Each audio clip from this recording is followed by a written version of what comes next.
Hey there, good looking. Grab your kettlebell or one moderate dumbbell and join me for this circuit workout. Listen, we're using all compound exercises, so that means more than one joint is moving. So the benefits for you include more muscles involved, higher calorie burn, and you're going to get a bit of a heart rate response. If you're brand new to kettlebells, I recommend around a 6 kg kettlebell. That's what I'm using. If you've opted to use a dumbbell, then anywhere between a 10 to 20 pound dumbbell will work. This workout is also all standing. Now for the warm-up, we will need one piece of tubing to get the muscles ready for the workout, and then we move into just that one kettlebell or one dumbbell, your choice. All right, let's go get warmed up.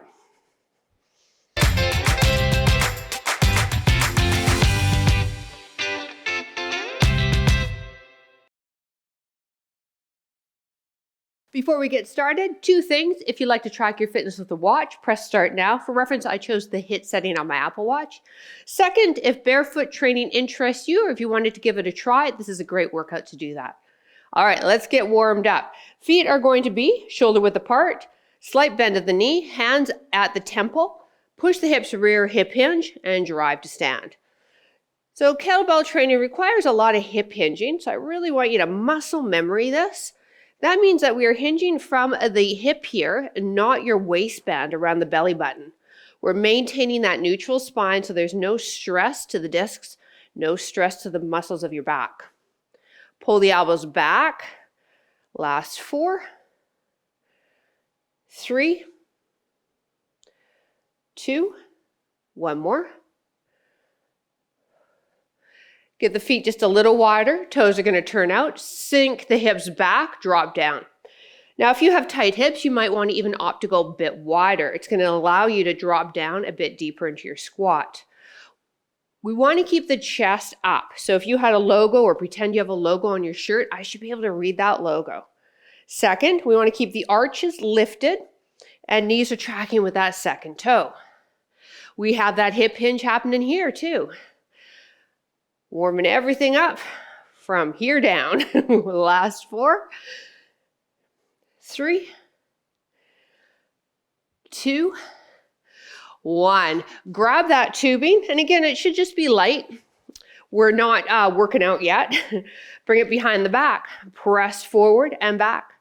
Warming up pecs, shoulders, and then we're rooting ourselves and getting that core fired up. Breathe out.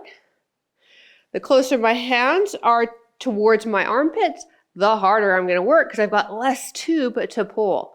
So adjust accordingly, remembering though that this is the warm-up. 2 more. Last one. Excellent. Bring the band behind you. Walk the hands further out and now bring in the palms so they're facing in front and then rotate so palms are facing behind. From here, if you can, walk your hands maybe a bit closer. What we want to do on this is keep the arms straight, move through the shoulder joint. If you hear a bit of clicking, I know I do, if there's no pain with it, don't be too concerned about it. That could be just a tendon snapping over the end of a bone. But if there is pain with it, I want you to walk the hands or get rid of the tube and just give me arm circles. 4 more.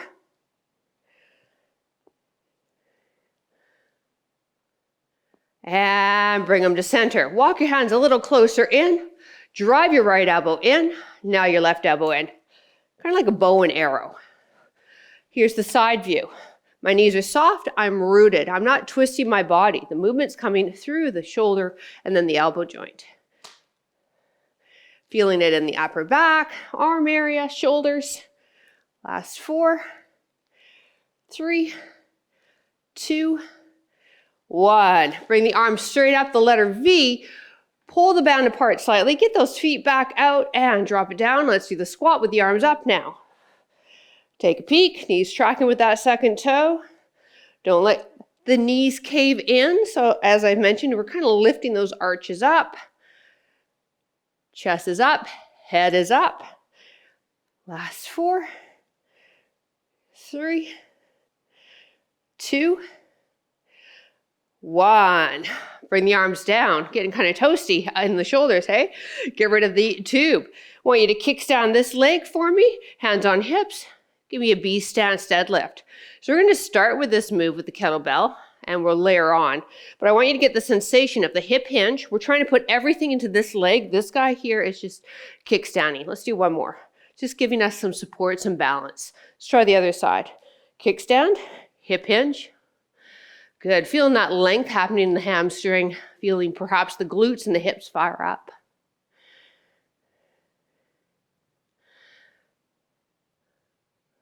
Let's do one more. All right, you got time, about 20 seconds to grab a quick sip of water if you want it, and then grab your kettlebell, and we're going to start in that B stance. I'd love for you to just mirror me. Kettlebell in your right hand, B stance right foot. Draw the belly button in, we're bracing the abs. Now give me that deadlift we just learned. Hip hinge, knees soft, drive to stand, step back, lunge. Whoop, I have no balance. Oh my goodness, that was horrible. Let me re-demo that. Hip hinge. Let's not judge PJ by that first rep, okay? So you should feel the glute and the hamstring really working on this front leg. Your lunge can be as deep as you'd like it. My advanced people, I want knee to ground, but maybe it's a micro bend, right? Working your way up. Time. Now I want you to keep the kettlebell in this hand, step back with this leg. I'm actually still going to stay off of my back heel. From here, I'm hinging over this front thigh, hand on the thigh, so that gravity comes down on my back and I row up.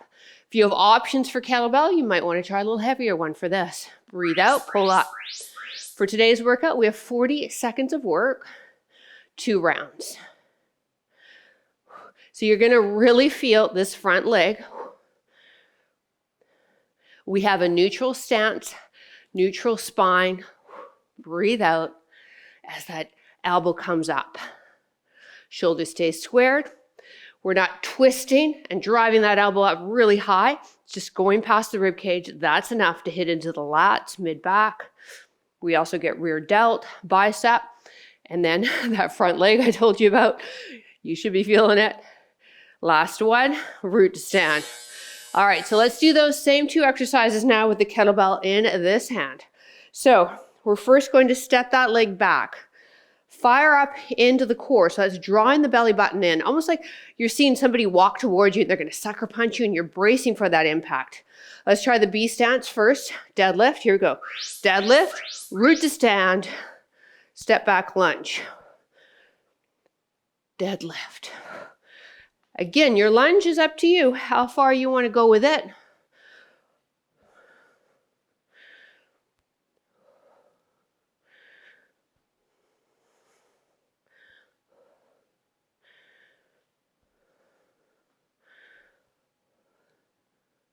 Shoulders stay squared. When we come for that deadlift, we're not letting the kettlebell shoulder drop, keeping them even. One more here. Let's finish it. Finish the lunge. Excellent. Okay, so we're keeping that kettlebell in that hand. So far, it's pretty easy what you would do with a dumbbell on these, right? Yeah. All right, kick the leg back. Hinge forward. We need gravity to come down on those back muscles. Shoulders squared, abs brace, row up.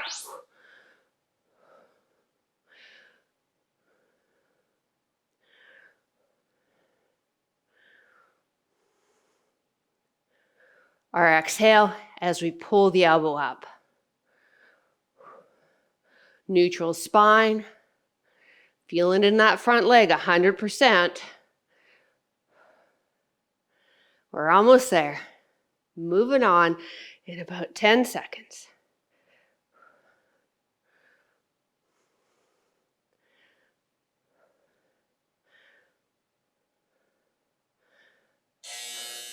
Root to stand. Take yourself wide with the stance for me. Hold on to the bottom of your kettlebell and bring it in close. You're holding it kind of like a goblet. That's what it's called, goblet squat. Toes are turned out. Externally rotate through the hips. Drop it down, knees track with second toe. Root to stand. Let's go.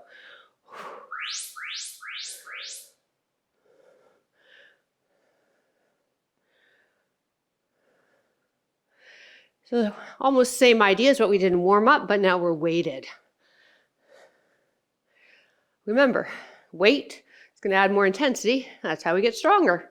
Eventually, you get used to the weight that you found challenging, and then you grab more weight. That's strength training in a nutshell.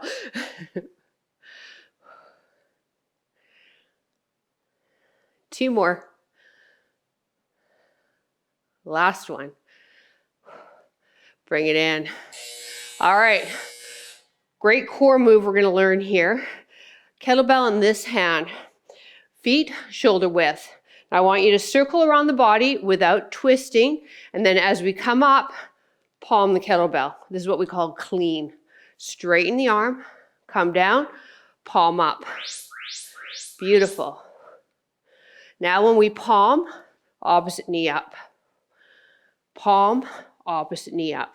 So mini-me is doing something different with the dumbbell because it's really hard to do around the world with a dumbbell. You need the handle. You are switching hands behind you. But with the dumbbell, you're learning to put load on each side of the shoulder while you're balancing on one leg, which is super important and functional. Last one. Excellent. All right. We're going to take the dumbbell and we're going to clean it from a squat position with 2 feet on the ground. So I want you to come down into a squat and then we're going to drive up. Squat, drive up, clean the dumbbell. Let's try that one more time. Come up, drive up, now add the press. Now if the press isn't going to work for you, shoulder issues, or you just don't want to do it, don't do it. Just do the squat and clean. Squat, clean, press. Squat, clean, press. Down, power up, press. So I'm really pushing through the heels, through the hips to drive that dumbbell into a clean position, and then I press.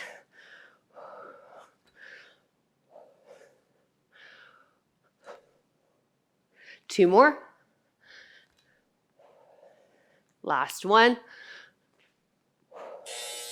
Let's keep those feet wide for me. Shoulders pulled back and down. Soften the knees. Hip hinge, sumo deadlift, root to stand. Side view. Legs wide, toes turned out. Not allowing my upper back to round.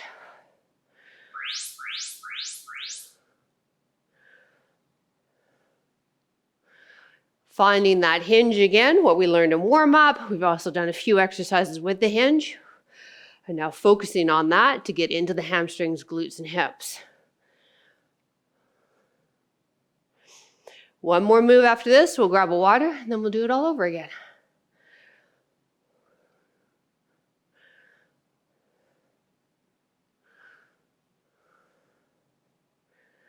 So I hinge and then I'm going to bend my knees a bit and then root to stand. Dumbbells under me when I come down. All right. Dumbbell or kettlebell. Let's just say bell. The bell's under me. Right hand. Next round we'll do the left hand. Shoulders back and down. Find your balance. Same opposite knee drives up and then the other knee drives. So I don't want you to change hands, but we are alternating that knee lift. This is a farmer's carry, but I'm adding a balance component to it. When you've gone as far as you can, turn around and go back. Farmer's carry is great for working your grip strength, and it's a fantastic standing core exercise. We're loaded on one side, so the other side oblique, ab muscles need to really fire up and hold us here. This is where if you had option for heavy kettlebell, I would say grab it. But many of us just have one. All right, grab a sip of water. Remember to use your legs to put your kettlebell down or dumbbell down. And we're going to do this one more time, okay?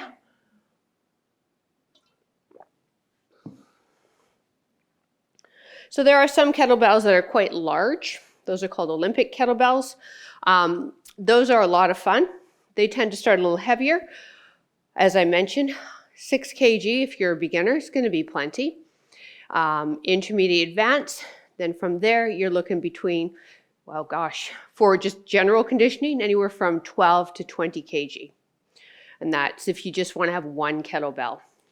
All right, mirror me, kettlebell in this hand. Let's kickstand this leg back. We're starting with the deadlift, and then we'll step it back into the lunge. Make a fist with the other hand. Draw the belly button in. 3, 2, 1. Brace those abs. Give me that B-stance deadlift. Step back, lunge.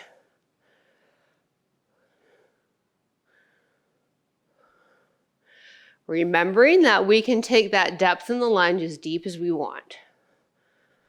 You may find, especially if you have arthritis, that the second round you can go a bit deeper, right? The joints have warmed up, synovial fluids lubricated the ends. If that's the case, you might want to think about adding a bigger warm-up before workouts. One more. All right. So you may need a longer warm-up, and we find that with people who are arthritic as well as asthma. All right, step it back, same arm, moving into that hinge, taking it as deep as we can, maybe resting our forearm on that front thigh. Exhale, row up.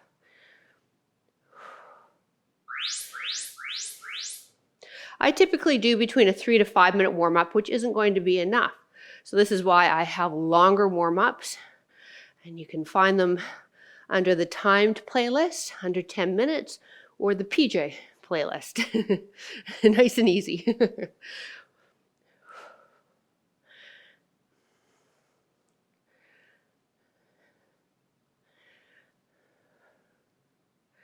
My front knee's bent. I want to be able to rest my forearm or my hand on that front thigh. Hinging forward, so gravity's coming down on my lats, back shoulder, rear delt area. One more. Root to stand. All right, let's do the other side. So now we've got dumbbell or kettlebell this side. Kickstand. Fire up those abs. Again, somebody's walking towards us and they're going to sucker punch us, and we're bracing for that impact, and then we maintain that brace and keep breathing. Here we go. Hinge. Making a fist with the other hand. Lunging. Shoulders stay squared when we come down into that B-stance deadlift.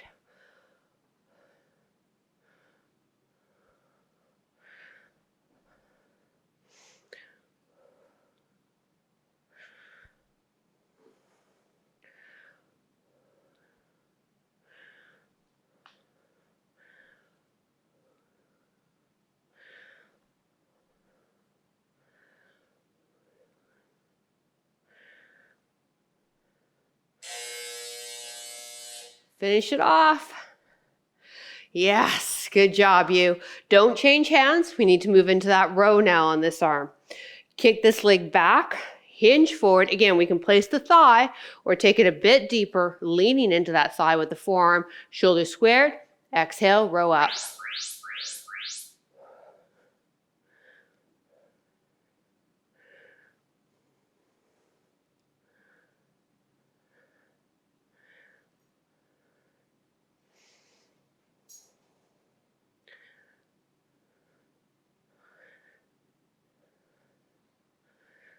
Taking a look just ahead of you.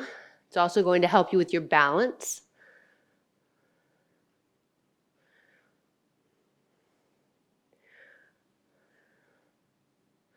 Last few reps. One more. Root to stand. Woo! Feel that glute? All right, feet are wide, toes turned out. Bring the kettlebell or dumbbell up into a goblet, hold. Taking it into a squat, knees track with second toe, root to stand. Hinging through the hips, like we're still gonna seek our bum, thinking there's a chair behind us, but we're not gonna sit. And then come to stand. Keep that chest lifted, smiles on. It's our last set.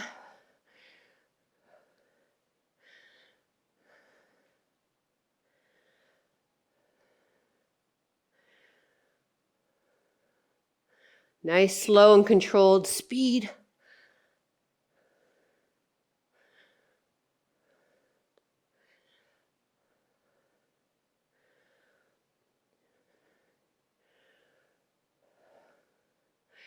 And come on up.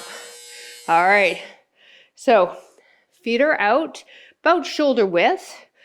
Kettlebell in this hand. This is where we did the pass around the world.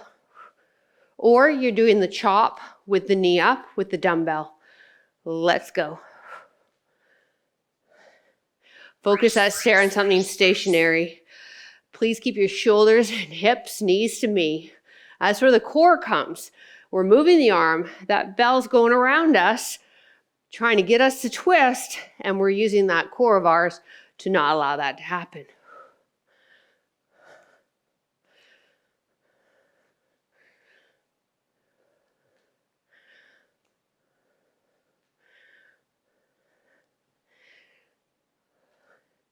This is a fun one, isn't it? I learned this one in my kettlebell course. Last one. Beautiful. All right. Let's go wide with the feet again. We're going to squat. See if we can get the kettlebell to hit the ground and then clean it up. So we need to power up, and then I'm going to add a press. That's optional. Here we go. Squat, dumbbell to ground, clean it, press. Down. Squat, clean it, press. Good. Clean it. So I'm actually kind of letting go of the kettlebell, letting it float so the round portion drops into my hands, and then I press up. Where's our exhale? Right there. Or just breathe. Don't worry about when.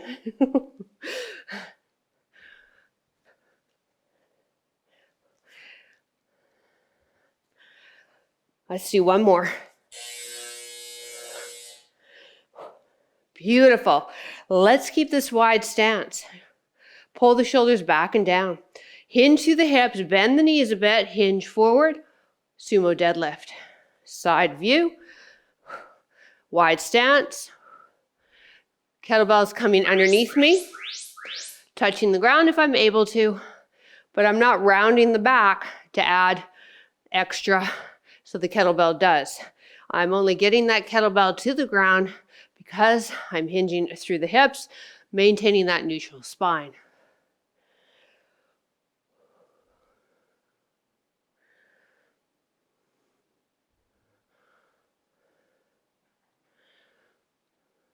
Once you've seen me, I want you to look straight ahead, so wherever that is. If that's to me, to the screen, awesome. But let's keep that neck in line with the spine.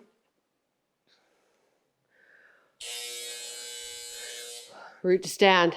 All right, last one. Farmer's carry. If you have an opportunity to grab a heavier kettlebell, go for it. This time it's going to be the left arm holding on to it. Find some room. You want to be able to step forward a few strides. 3, 2, 1, drive the knee. Find that pause. Drive the knee, pause. Keeping the hips quiet. We're not sinking into one hip and losing that form of the leg that's staying on the ground as we drive the knee up.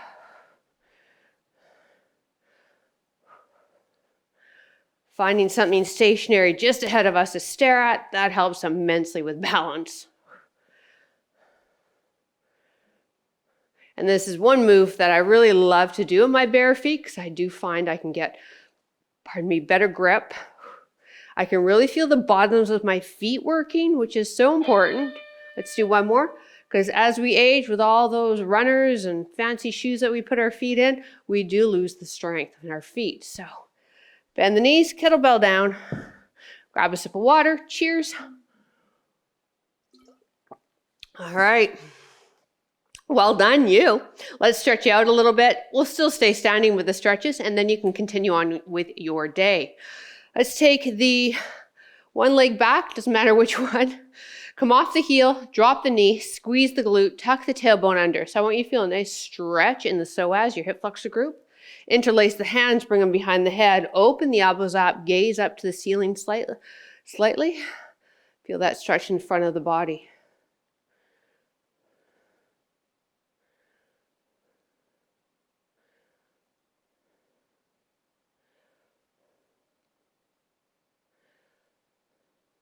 Release the hands, bring this leg in a half a step.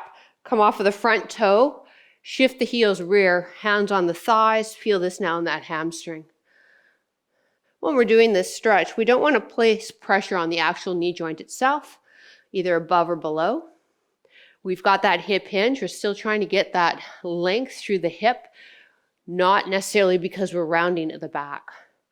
Stay here, press the toe to the ground now, so full foot on your mat. See if you can sit your hips back a bit more. You feel a different sensation in the hamstring there? Good. Now for those of you with osteoporosis, I just want you to root to stand. Everybody else, we can sink and round the spine and then round it up vertebrae by vertebrae. Nice, let's do the other side. Remember for my osteo crew, we want to avoid deep flexion, lateral flexion, twisting, back knee bends. Squeeze that back glute. Let's do that same thing. Fingers interlaced behind the head, elbows back, look straight ahead. That front knee of mine's going to bend. We want to feel, though, that back hip getting a really good stretch. Hip flexor worked hard today.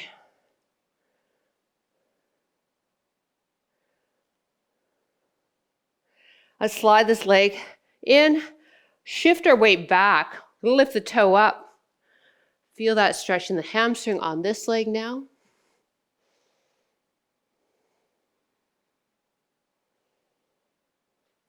Drop your full foot to the ground. See if we can shift the hips back just a bit more.